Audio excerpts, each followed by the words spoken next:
எல்லாருக்கும் வணக்கங்க.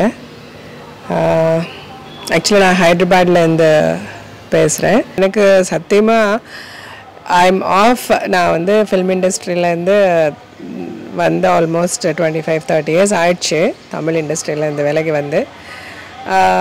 பட் என்னுடைய ஆல்மோஸ்ட் லாஸ்ட் நான் பண்ண 2 ஃபில்ம்ஸில் ஒன்று விஜயகாந்த் சாரோட தான் பண்ணேன். எனக்கு நானே நீதிபதின்னு. அதுக்கு எஸ்ஏ சந்திரசேகர் சார் டைரக்ட் பண்ணாங்க அந்த படத்தை. அதுக்கப்புறம் கடமை கண்ணியம் கட்டுப்பாடுங்கிற படம் பண்ணேன். அதுக்கப்புறம் நான் ஷிஃப்டட் டு தெலுங்கு. அப்புறம் கல்யாணம் பண்ணியாச்சு, இங்கே செட்டில் ஆயாச்சு. பட் விஜயகாந்த் சார் பற்றி பேசணும் அப்படின்னா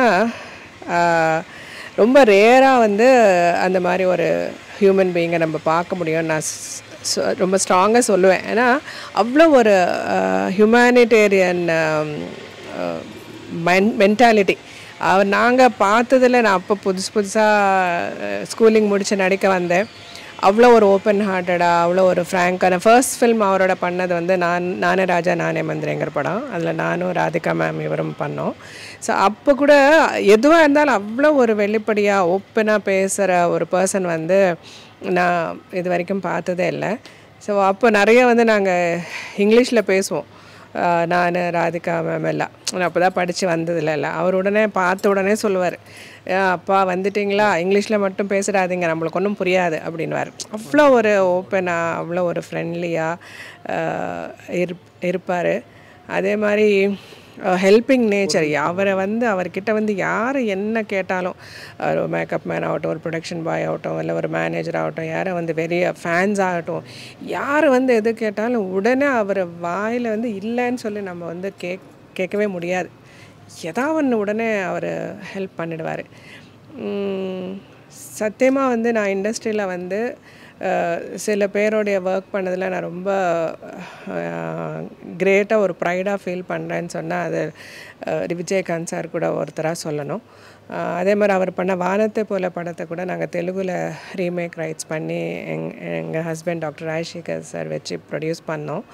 அந்த படம் அவ்வளோ ஒரு பெரிய ஹிட்டான ஒரு ஃபில்மு. ஸோ அவரை பற்றி நினைக்கிறப்ப எல்லாம் இது எல்லாமே ஞாபகம் வரும்.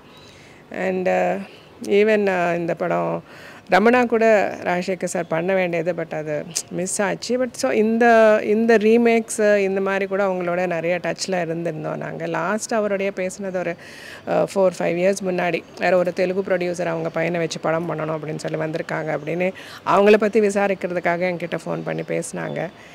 எப்போ பேசினாலும் அவ்வளோ ரொம்ப அன்பாக நல்லா பேசுவார். ஃபியூ இயர்ஸாக வந்து அவர் உடம்பு சரியில்லாமல் இருந்தது பார்க்குறதுக்கே ரொம்ப கஷ்டமாக இருந்தது.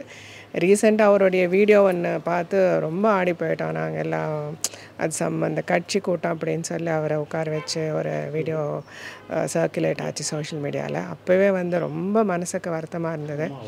இன்றைக்கி அவர் ஹீ லெஃப்ட் அஸ் எங்கிறது வந்து ரொம்ப கஷ்டமாக இருந்தாலும், பட் லாஸ்ட் ஃபியூ இயர்ஸ் அவர் ரொம்ப அந்த ஹெல்த் விஷயத்தில் ரொம்ப சஃபர் ஆகிட்டு இருந்திருக்காரு. அந்த மாதிரி அவர் கஷ்டப்படுறத விட I think God would have decided இல்லை, இந்த மனுஷனுக்கு வந்து we don't deserve him. எர்த்தில் இருக்கிற இந்த மனுஷாலங்களுக்கெல்லாம் இவர் he is not a person whom we deserve, he should come to God அப்படின்னு சொல்லி அவர் கூட்டிகிட்டு போயிட்டார். அங்கே அவர் ரொம்ப பீஸ்ஃபுல்லாக ஹாப்பியாக இருப்பார் அப்படின்னு நான் ரொம்ப ஸ்ட்ராங்காக பிலீவ் பண்ணுறேன். We miss him a lot and all I can say is rest in peace sir, we love you.